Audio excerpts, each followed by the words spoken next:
Yo, what is going on YouTube? Devour here. Today we are going over the top 5 best class setups for you to be using in Call of Duty Modern Warfare multiplayer. Now these class setups are all elite, guys. I'll have everything time coded down below, so if you want to skip to a certain gun, please do feel free to skip to a certain gun. How we're going to do it is we're going to show a few clips with the weapon, let the tactical nuke go off, and then as soon as the nuke is finished, we'll go over the class setup in depth together. In today's video, we got 4 nukes, and we also have some quick scoping action with the KAR98K. If you have no idea what to comment, go ahead and drop a Lana Rhodes in the comments down below for the boys, for the algorithm. I do hope you guys enjoyed today's video. So as you guys can see, we do have the CX9 up first. Now the CX9 is actually a submachine gun, but with this particular build, if you guys build it the same way as me, it's really like a submachine gun assault rifle. This gun really does do it all. Up close, it's super dominant with a really fast time to kill, but you can also make the recoil non-existent and make it really good all the way up to like 40-50 meters away as well. As long as you're rocking this GI mini reflex on your CX9, I promise you the sky's the limit with this gun. As soon as this nuke finishes, we're gonna hop right into the class setup. This is Watchtower.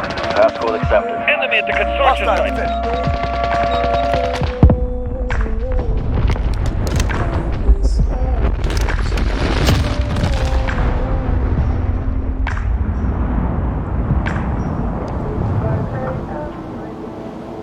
Alright, so hopping right into the barrel, guys, we have the very last barrel, so you are going to have to level this bad boy up a little bit. The CX-38S. This is going to give you damage range, recoil control, bullet velocity, and it has a built-in suppressor. Definitely the best barrel. I don't even waste my time using any other barrels. GI mini reflex. The iron sights on the CX9 is not that bad, but if you want to use it like an assault rifle, I really do think you need the mini reflex on there. Now, you want to use the CXFA stock because this one's going to give you aim down sight speed and aim walking movement speed, and it's not going to take away the recoil control like the CXFR stock. But if you're only using it as a submachine gun, you definitely could go with the CXFR stock instead if you want a little bit more mobility to be able to, you know, slide cancel on the ops a little bit better. And then the CX9 tack grip, this is basically stippled grip tape, going to give you more aim down sight speed and better sprint to fire speed as well. Really important, you want to make sure you have both of those aim down sight speed increases on there. That way our gun feels really good and like a submachine gun. And the 50 round mags, this is like non-negotiable for me. The 30 round mags runs out so fast. You might be able to get away with 30 in search and destroy, but even in search and destroy, I rock the 50 round mag, to be honest. I feel like the gun shoots so fast, you need the 50. Up next, we do have the CR56 AMAX, guys. Now, this is definitely one of my favorite assault rifles, especially if you're talking like long-range gunfights. I think the AMAX is king in my opinion, to be honest. As long as you're not using the no stock on there, like, the AMAX really has zero recoil. I hate to say that, I know it sounds cliche, but as long as you're not using the no stock on there, it really does have zero recoil. You could put the no stock on here and make it super aggressive up close. I know a lot of search and destroy stars love to do that, but for me personally, I like to use my AMAX from like really far away, like 30 meters plus is where I want to be engaging with enemies, and at that range, the AMAX is going to have the better time to kill, and it's going to have the superior recoil control to make sure you're hitting all your shots. As soon as we finish up with this nuke, we'll hop right into the class setup. Set it out. Passcode accepted. Enemy in the car. Okay. We lost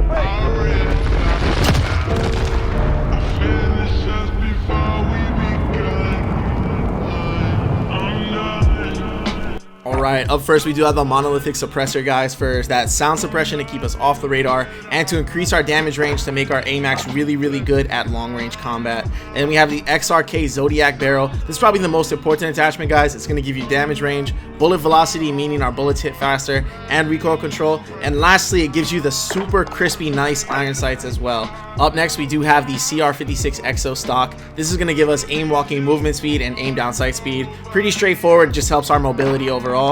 Up next, we do have the XRK CR56 stippled wrap. Basically just stippled grip tape, going to give you aim down sight speed and sprint to fire speed. Using those two attachments together really makes your mobility and overall aim down sight speed really competitive, even up close with other guns as well. Then lastly, we do have the Commando foregrip, guys. That's going to give us recoil stabilization and aiming stability. This is really important. This is what's going to give you zero recoil, and it doesn't take away any aim down sight speed, so that way you can be super competitive with submachine guns or other guns up close as well. Up next, we do probably have our funnest gun on our top 5 list, guys. We do have the KAR98K. This is definitely my go-to gun for quick scoping and respawn. I think a lot of people make the mistake of trying to put a barrel on their KAR98K. Now in Warzone you definitely do need the barrel because you're going to be killing people from like over 60 meters like almost all the time. But in multiplayer, the vast majority of your kills is going to be under 40 meters. So basically, if you don't want to get hit markers or you want to get less hit markers, you just have to aim a little bit higher. You gotta aim for that upper chest. You gotta take that half a millisecond more to aim and hit that upper chest or hit that headshot as well. Now, when you put a barrel on it, basically your quick scopes are they're not quick enough. Like it's gonna be hard to be competitive with like a shotgun or whatever else other guns people are using. Now with this particular build, I have sleight of hand on there. So if you're playing like domination like me or like hardpoint or team deathmatch or something like that, I like to use sleight of hand on my KAR98K. That way I'm never really taken out of the fight for too long. As you can see, we load in 2 bullets, drop that guy real fast, and then boom, right there, headshot. Boom, right there, headshot. We take all the head we can get. Boom, nice little no scope. You love to see it. Hopping right into the class. Again, like I said, a lot of people make the mistake of putting a muzzle or a barrel on the KAR98K, and when you do that, it just slows your gun down way too much. Up first, we have the tactical laser for aim down sight speed. Obviously, everyone's going to use that. Sniper scope. Some people like to use the variable zoom scope. I don't know why. I think the sniper scope is the best, and the variable zoom scope is going to slow you down more. We got the FTAC sport comb for aim down sight speed. Again, I like to use sleight of hand. You could use focus if you have like a lot of people using like submachine guns or MP7s and stuff like that, because the flinch is really going to mess you up. And lastly, we do have the stippled grip tape, again, to give us more aim down sight speed and more sprint to fire speed. Up next, we do have my personal favorite assault rifle, the M4A1. Now, this gun is so good up close and it's so good at range. This gun really does do it all. Also, you know, really low recoil, very dependable recoil. The thing that I see people doing wrong every single day is they're not using the iron sights that I'm using on this gun. Now, if you want these iron sights, I think it is the default M4 with no skin, no variant on it, and I also think it's the Kingly Splendor variant as well. But basically, anytime you're using any of the Tracer M4A1s, it gives you these really ugly looking iron sights that take up a lot of your screen for no reason. Stay away from those bad boys, and I promise your M4 game will increase immediately. Beginning launch sequence. That's right. Target sighted.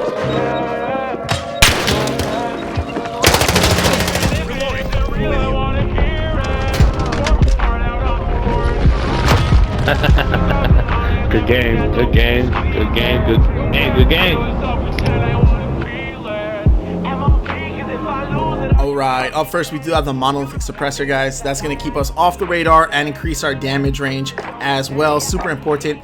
Up next, we do have the Corvus Custom Marksman Barrel. Now, I see a ton of people making the mistake of using the stock M16 Grenadier. Obviously, either way, it's still going to be good. The M4 is just a really good gun like that, but it really does give you a lot of mobility minuses. And then I see people try to use the Grenadier barrel with the no stock, and it just doesn't work out like that. The no stock attachment takes away 40% recoil control, and the Grenadier barrel only gives an additional 3 or 4 more than the Corvus Custom Marksman Barrel. And you don't need any more additional damage range because, again, like we said already, the majority of your kills in multiplayer is going to be under 40 meters, so you want to make sure you're using the Corvus Custom. Then we got the 5MW on there for sprint to fire speed and hip fire accuracy, the stippled grip tape to give us aim down sight speed and sprint to fire speed, and the 50 round mag. You totally could go with the 60, but with the 50 round mag you can comfortably kill 5 people in one setting without having to reload at all. So I think that's pretty much all you're ever going to need, to be honest. And then just make sure you stay away from the no stock on the M4 if you want to be able to kill people from farther distances away. Up next, we do have my personal favorite submachine gun, guys, the MP5. In my opinion, this is the best rushing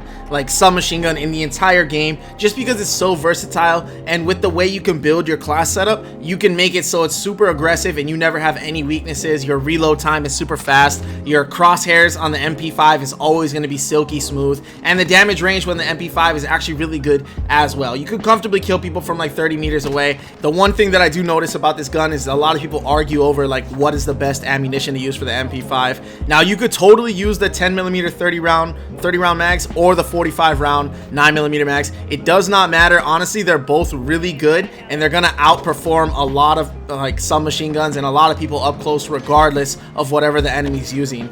But if you want to be super technical about it, any range over, I think it's like 8 meters, the 45 round 9mm mags is actually much better than the 10mm round mags because it has less recoil and it kills a little bit faster, and of course you have more bullets as well. Securing Charlie. Losing Bravo. Losing A. This is Citadel.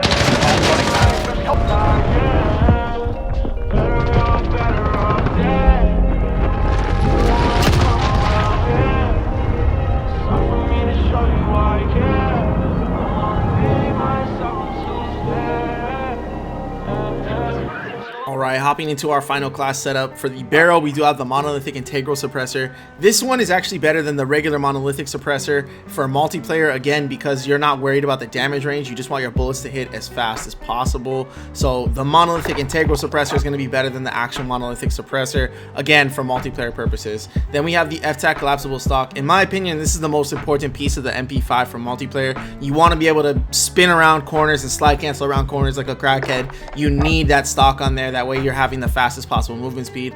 Then we have the sleight of hand attachment on there. As far as I know, myself, Hummus Thunder, and Handler, we all use sleight of hand on our MP5. So if you feel like you don't need it, you don't have to use it. But you know, if you trust us three, then just throw it on there, trust us. Then we have the 45 round mags. Again, you totally could go either or. For me, I prefer the 45 round mags because I prefer more ammunition, as like, you know, I'm gonna miss some shots, or I like to take some shots from really far away, and I have less recoil than the 30 round mag gives you as well. Then lastly, we do have the Merc foregrip for recoil control and hip fire accuracy. This one's super important because that's gonna get rid of the recoil that you lost from the FTAC collapsible stock. Right here we have our God tier class setups, guys. This is the 𝗚𝗙𝗍𝗃. The reason why the 𝗚𝗙𝗍 and the AS-VAL are both God tier is because they are S-rank submachine guns and S-rank assault rifles, both at the exact same time. Both of these guns comfortably kill super fast at 10 meters, and they kill super fast at 40-50 meters as well with these exact same class setups. I do hope you guys enjoyed today's video. I hope you guys have a great rest of your day as well. I think I changed brown, cause when the bitches hear this, they're gonna be like,